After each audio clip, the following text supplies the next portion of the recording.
Hey guys, I'm Katana, bringing you content that's behind the scenes and off the rift. I'm here with Fnatic's mid laner xPeke and Gambit's mid laner Alex Ich after their game. Fnatic just took the win and clinched their spot in the next round, so how are you feeling? Feeling great, of course. We won a game. We had to win one game to qualify, and we got it already, so yeah, we feel really good, of course. And Gambit is certainly not out of it yet. You guys are still pushing through the group stage. How are you feeling about your chances of getting through in your next few games? So I think that our chances are really good. We need to win Vulcan, and maybe if there will be tiebreaker match, we will need to win Ozone. But I think that we can do it.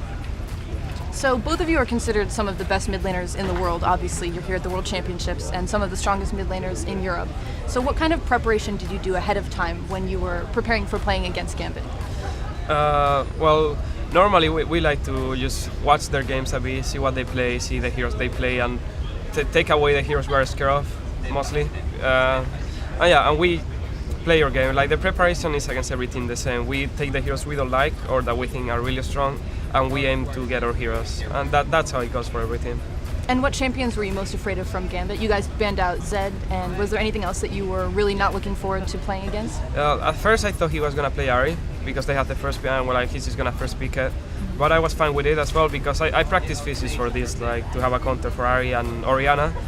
But against Orianna I know it's not so strong, but I managed to do fine. Yeah. And what were you most afraid of xPeke playing? So we didn't think that he played Fizz. We were more expecting Kassadin. So it would be a bit easier matchup, but it could be harder, even harder in game, because Kassadin is really strong and doesn't forgive any mistakes. So, but Orianna is really good against both Kassadin and Fizz on the lane, and if I think that I should do less mistakes and we should pressure him more on mid, because he was really behind, but we didn't do it. So after the first kill, he was back in the game, and then Zach came and. Yeah, I think so. At first I was really scared because he was almost 40 CS ahead, I think. He was so ahead, I was thinking if I don't get a kill soon, it will be too late and he will just be unkillable. But yeah, Diamond was all the time around mid, and at some point he left mid for a while, and that was my chance to dive him and not get punished at all. And when I got the kill, like he said, it was over. I think Diamond should just keep camping. Since he was doing that all the game, he should keep doing it all the game. Right, and you have both mentioned that Orianna versus Fizz is a pretty favorable matchup for Orianna, and yesterday we talked to Cool, who played Fizz into Orianna, and they lane swapped to try to avoid that. But you chose not to lane swap, you chose to take the matchup, and we're behind early. So how did you kind of deal with getting to that mid-game Fizz that carried the game so hard? Well, normally Oriannas don't play so aggressive because they're a bit scared of the counter gank, because if my jungler comes and he's really aggressive, I can E on him and he will dive, but Diamond was all the time there, taking the grace around us, and it's really hard because he had 2 wards early.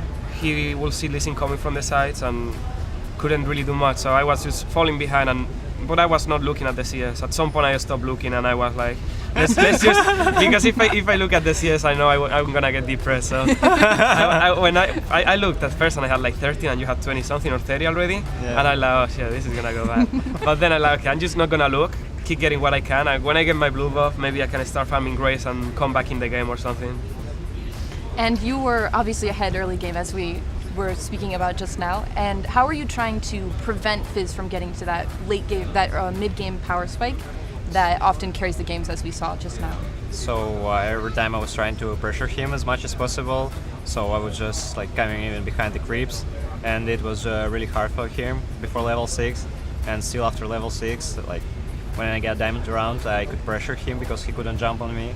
But when Diamond left for a long time because of some action bot lane that I wouldn't even mention, he could jump on me, and I didn't expect that he would damage so hard through the magic resist that I had. And still I could survive there, I think, but I did the mistake. I tried to ulti him instead of just speeding myself, and he got the kill. After that he was back in the game.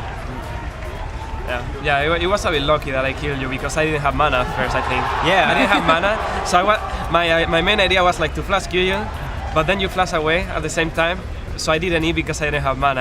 And that's why I saw that you get no mana for E, that's why I ulti, and then you got mana for E. Then I just got it, I got it 1 second just before I ulti. That was just, I was where did you get mana from? Yeah. That's kind of close. I had the flask running. That's Yeah, why. I thought so. That kill was definitely a turning point in the game. Yeah, that's pretty much what changed. I don't think it was that kill. It was the second kill what changed the most, Yeah. because that kill put it pretty much equal. Because the farm he had still was the same goal. Probably he had even more goal than me. But then Zach came and we killed him again. And I think after that is when I was ahead of him and he couldn't do much anymore. All right, well, just wrapping up, we heard Dyrus the other day say that your group is the significantly weaker group. A lot of people are going to hate me for this, but I feel like Group B is at least 3 times easier than Group A. Could you maybe elaborate? Because you just hit on Ozone, but is there any other team you target with that statement, or? Everybody. Weaker group. All right. Do you guys agree with that? And do you think that you would have been able to get through Group A? Cannot tell, but I think, yeah, like, it's the same. Like, they have the 2 strong teams. TSM is really good, but I saw them, like, they always had some weird mistakes. They were doing, one of them was always doing some weird stuff. I don't know. It feels like they were not playing like as good as they should. But yeah, OMG, I think OMG we could have beat them actually, because when we practice them, their playstyle is not that great versus us. It's good when they have third-time heroes, but if they don't, I think we beat him almost always. So I think we'll have managed to do. And SK Telecom, I don't know, they have Faker, like that guy is god. No way I could even get close to him or something. Probably he will win the game alone. But yeah, we'll have got second place or something. And do you agree? Do you think that the other group is stronger, or that you would have had more success or less success in that group? I never thought about that, but like, I don't think that TSM would have more success in our group. So it's about like we got like 2-3 good teams. They got like 2-3 good teams, and Lemon Dogs is underperforming hard, but still like I wouldn't count them out like before than I saw. But like even screaming them, like they played much better in Europe than they are playing here, and you don't know the reason, if it's jet lag or nerves or something else, or they're just depressed after the first loses and then gets on like tilt. So I think that actually we could get out of group, at least try it on second place, but still like they got OMG and SKT, so it would be close. Yeah, I think the only difference is why this group might be a bit easier is because MVP Ozone is kind of underperforming as well. So if MVP was playing at their usual level, I think it would be exactly the same. Two really strong teams, 2 really strong teams as well, and it will be kind of the same, I think. So he counted out Gambit like not strong team. Did you hear that? I said really strong teams. Okay. You are strong? I said 2 really strong teams and 2 really strong. You're really strong. Well, thank you guys so much for joining me. Congratulations on getting through the quarterfinals, and good luck on getting through to the quarterfinals. Thanks. And thank you guys so much for watching. You can check out more Worlds coverage and more Off the Rift on Profit. lollysports.com. Yeah,